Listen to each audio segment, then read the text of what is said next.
Começo esse vídeo num cenário diferente do primeiro, que é aqui dentro do meu escritório, e vai fazer todo o sentido para você no final desse vídeo. Bem, se você não assistiu o primeiro vídeo, ele está aqui no canal e o tema de hoje é o que faz sentido para mim. Eu quero conversar com vocês sobre como discernir o que faz sentido para mim em um mundo de tanta comparação. Antigamente, a gente tinha referências na vida, inspirações de maneira muito pontual, os grandes nomes da história. Hoje, as referências podem ser pessoas que moram ali a um raio de, no máximo, 20 quilômetros. Tem os influencers da nossa região, do nosso bairro. E isso acabou gerando na gente um modo automático de, o tempo inteiro, você pegar uma tribo, por exemplo, trazendo para o meu mundo, que é a arquitetura. Tem ali o tribo, né, dos arquitetos do Brasil, e aí os mais famosinhos e tudo mais. Então, a gente se forma, né, na profissão e vai buscar as inspirações, as pessoas referências. E acaba que, indiretamente, você vai pegando um pouquinho de cada um nesse processo. E a vida das pessoas, ela tá ali escancarada, ela tá editada, ela tá performada ali o tempo todo. Mas, de fato, quem nós somos diante daquilo que nós fomos chamados para fazer? É isso que a gente precisa entender nesse processo. Você sente que você precisa fazer algo para mudar no mundo, algo que você tem que contribuir, que carrega essa essência de Deus, carrega essa natureza de Deus, mas você sente isso pulsar no teu coração. Não, eu sou boa no que eu faço, eu tenho capacidade, mas vem aquele nó na garganta. Como fazer isso? E aí a gente começa a buscar referência. E aí eu quero trazer para vocês uma abordagem seguinte. O desconforto nesse processo todo, ele é um sinal. Existe uma diferença muito importante aqui, nessa abordagem que eu estou trazendo para vocês. Pensa comigo. Uma coisa é você estar com o seu carro passando numa estrada esburacada, você dá até umas derrapadas com o carro, mas você tem certeza, você tem clareza e discernimento que você está indo para o destino certo. Pensa. Agora, o segundo cenário. Você está numa estrada esburacada, está derrapando, está atolando, e quando chega mais à frente, você percebe que você está na direção errada. Pensa no ódio, na angústia, no arrepio, eu até me arrepio, de me sentir nessa situação. É exatamente assim que muitas pessoas, que muitos de nós acabamos vivendo, e muitos passam a vida inteira. Indo para uma estrada que é difícil. Porque dos dois lados, Jesus falou, no mundo tereis aflições. Tem de bom ânimo porque eu venci. Por que Cristo venceu? Porque ele estava debaixo do propósito. Ele estava debaixo de uma direção muito clara. Eu vim para agradar o Pai, eu vim para fazer isso, para desfazer as obras do diabo. Pronto. Jesus tinha um caminho dele muito claro. Ele sabia que ia ter cruz, que ia ter humilhação. Ele sabia, mas ele foi porque a clareza era muito grande do seu propósito, de quem ele era. Então, o desconforto que você sente, que eu vou falar sobre ele agora nos próximos minutos, é justamente o sinal.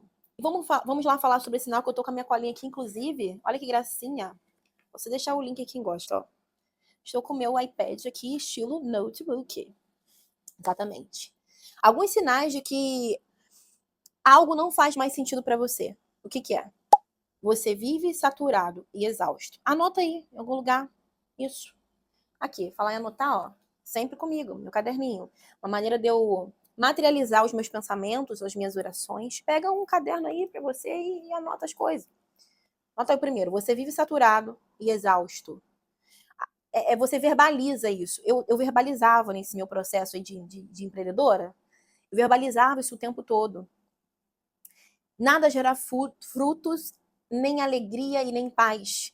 Tudo aquilo que você está fazendo, naquilo que você está mais colocando energia, pode ser o trabalho, no meu contexto é o trabalho, eu vou contar para vocês, você não sente mais alegria e paz naquilo que você amava fazer, aquilo que você nasceu para fazer, aquilo que você foi capacitado. É você fugir de princípios como até o amar, ame a próximo como a ti mesmo. Você não consegue se cuidar mais. Princípios de relacionamento diário com o seu Criador. Você começa a entrar num ciclo que você muda as suas prioridades, que é o quarto ponto. Suas prioridades se perdem. Você não tem tempo para silenciar, para contemplar, para parar tomar um café. Você não consegue comer com calma. Eu não conseguia, gente. Eu engolia comida. Ainda é um desafio para mim, porque eu não virei super heroína, não existe isso ainda, eu tô no processo. Mas de não me anular, o que isso não agrada ao que Deus chama, sabe? Não agrada o coração de Deus, sabe? Você se anular nesse sentido, entende? Negue-se a si mesmo é justamente negar a tua vontade da carne. Mas o princípio básico de autocuidado, de você viver a sua identidade, sabe? Não deixar isso se perder no processo é muito importante. Você conseguir colocar na ordem ali saudável, que é Deus, você, o encontro com você mesmo. E você colocar ali em pauta, fazer aquela reunião ali no seu gabinete ali com você mesmo. Tipo assim, isso aqui tá fazendo sentido pra mim. Poxa, isso aqui não tá legal. Como que eu me sinto a respeito de tal situação? A gente precisa, o ser humano precisa desse tempo de solitude. Não viver nesse automático. Às vezes, esse tempo de solitude seu vai se dirigindo, colocando a sua mente para olhar para dentro de você mesmo e pedir que dentro disso aqui o Espírito de Deus possa te conduzir, sabe? Você conseguir colocar ali Deus, você, sua família e o servir ao outro. Seja no seu trabalho, seja na igreja. Tem uma visão de que o servir no Ministério de Louvor e servir no meu trabalho deve ser com a mesma dedicação, mesma entrega, mesmo amor, mesmo nível de excelência. Não estou dizendo de perfeição, que perfeição não existe nesse mundo. Só na glória. Não existe perfeição nesse mundo. Eu falo isso em voz alta para eu entender, porque às vezes eu acho que eu tenho que ser perfeita. Entendeu? Mas alguém comigo que acha que tem que ser perfeito, outro pecado. Só Deus é santo, perfeito. A gente precisa de graça e de misericórdia. Então, como que a gente chega eu cheguei a esse nível de consciência, desse desconforto? Parando e vivendo uma experiência profunda com Deus. E eu tô trazendo toda essa abordagem para você, esse diagnóstico, depois de experimentar de um processo de enxergar o que estava acontecendo comigo, sabe? De conseguir sair de uma situação onde eu estava presa e indo por esse caminho cheio de pedra, atolando ali, e não estava na direção certa. E olha que o caminho parece igual, né? Eu tô falando de dois caminhos que tem um trajeto difícil. Afinal, no mundo tereis aflições. Jesus falou isso pra gente. O caminho não vai ser fácil, mas o importante está na direção certa. É isso que a gente aprende. Então, assim, eu vou contextualizar para vocês o que eu cheguei nessas conclusões.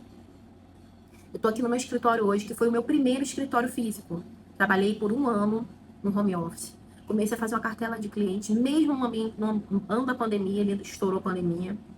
Pela graça de Deus, né, realmente graça, eu consegui fazer ali um movimento com os clientes, onde atendê-los em restaurante, cafeteria, na casa deles, estava desconfortável profissionalmente.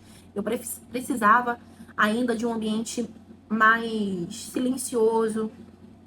Já aconteceu de ter distrações ali, por não estarmos no ambiente preparado para recebê-los. Então foi uma maior motivação. Então reformamos esse espaço aqui, que era um botequim da nossa família, né? Do meu marido, e eles disponibilizaram, e enfim, tudo aconteceu para que a gente viesse para cá. E quem teve a mão de cada um da nossa família. E aí, num dado momento, a gente foi crescendo muito, fazendo obras, eu e o Hélio juntos ali, trabalhando muito. E aí, por uma boa intenção de tornar o nosso escritório mais conhecido, a gente estava com algumas dificuldades de gestão e eu falei, não, a gente precisa de maior visibilidade, para os clientes nos valorizar e vamos para um lugar mais central ali da nossa região. E nós fomos.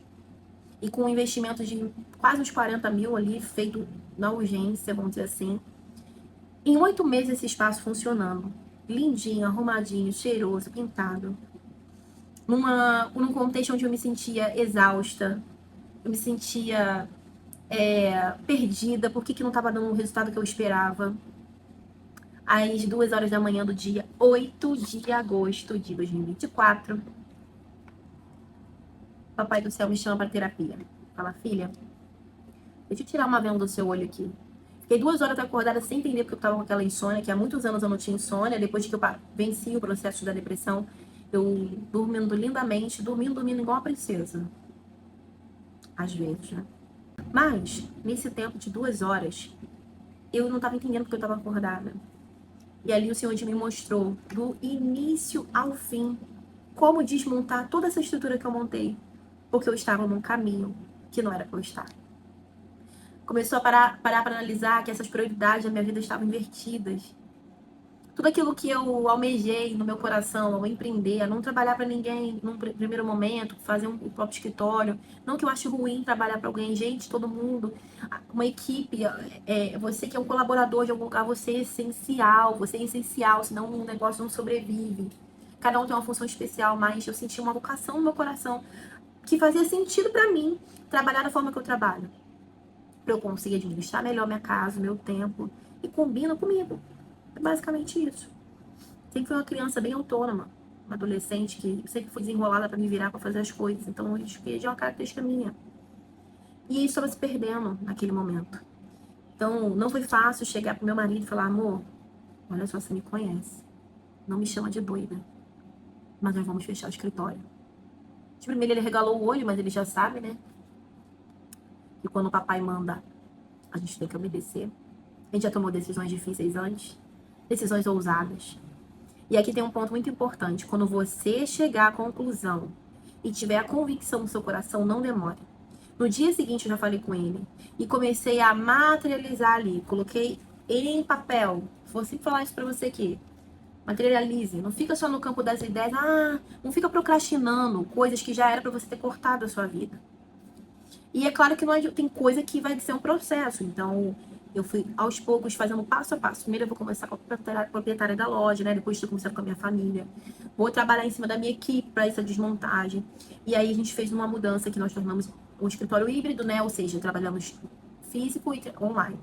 Só que com um dado período, depois que a gente saiu do antigo escritório, a gente passou um período só no home office. E eu montei todo um sistema da gente atender dessa forma por um bom tempo, até que a gente retornou para cá, fazendo reformas, com poeira, às vezes atendendo o cliente aqui com poeira de obra. Mas o importante é você continuar trilhando o caminho. Porque nessa, vamos dizer, parábola do caminho que eu senti de Deus trazer aqui para você entender, a gente tá seguindo, a gente não tá paralisado, a gente tá seguindo, é difícil, mas a paz de estar no caminho que deve ser é o que estabiliza o nosso coração, sabe?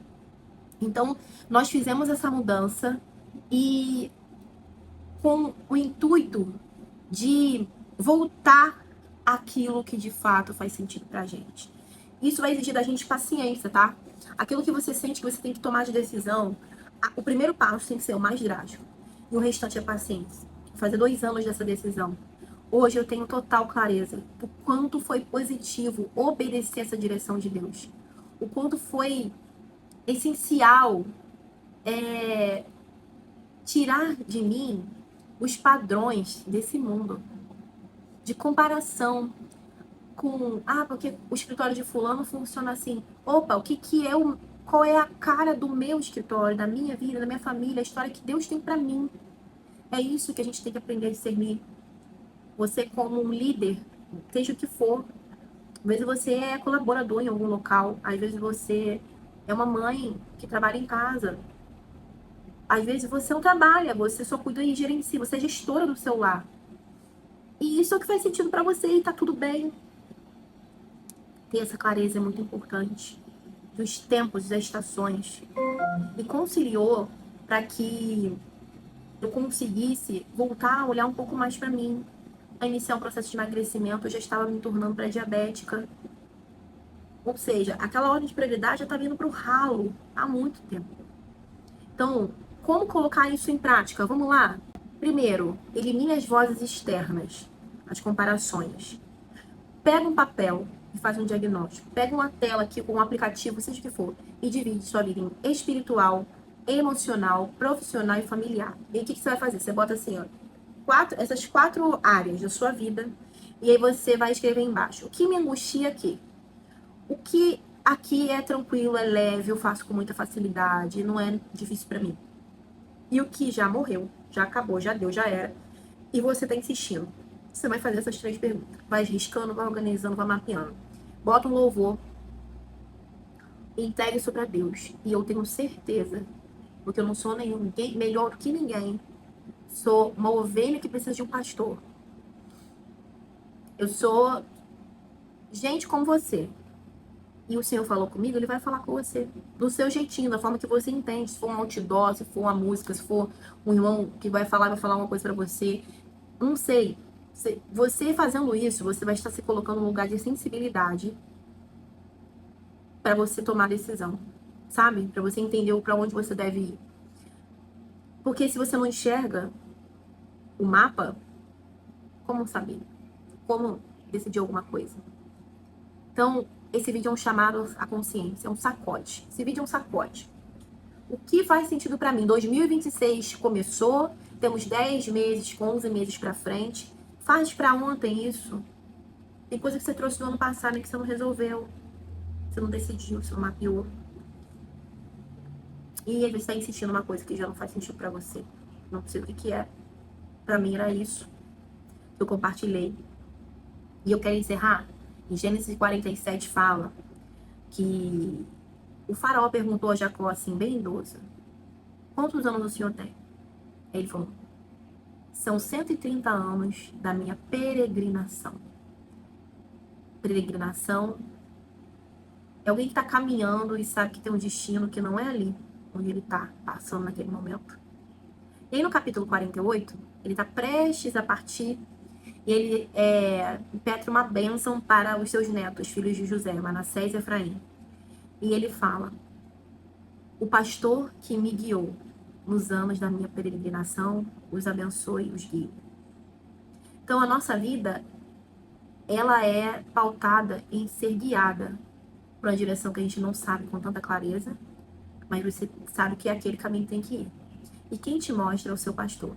Se você não para atender a voz dele, você desequilibra todo o processo, achando que está fazendo certo.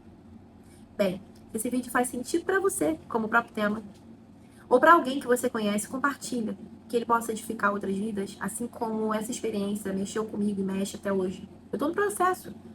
Todo mundo vai vivendo os seus processos. Mas dentro do meu processo, isso que eu tô fazendo aqui é um dos passos de obediência. Dediquei um tempinho aqui no meu dia para que eu pudesse transbordar isso para alguém ou para várias pessoas. Curte, compartilha. Um beijo e até o próximo vídeo.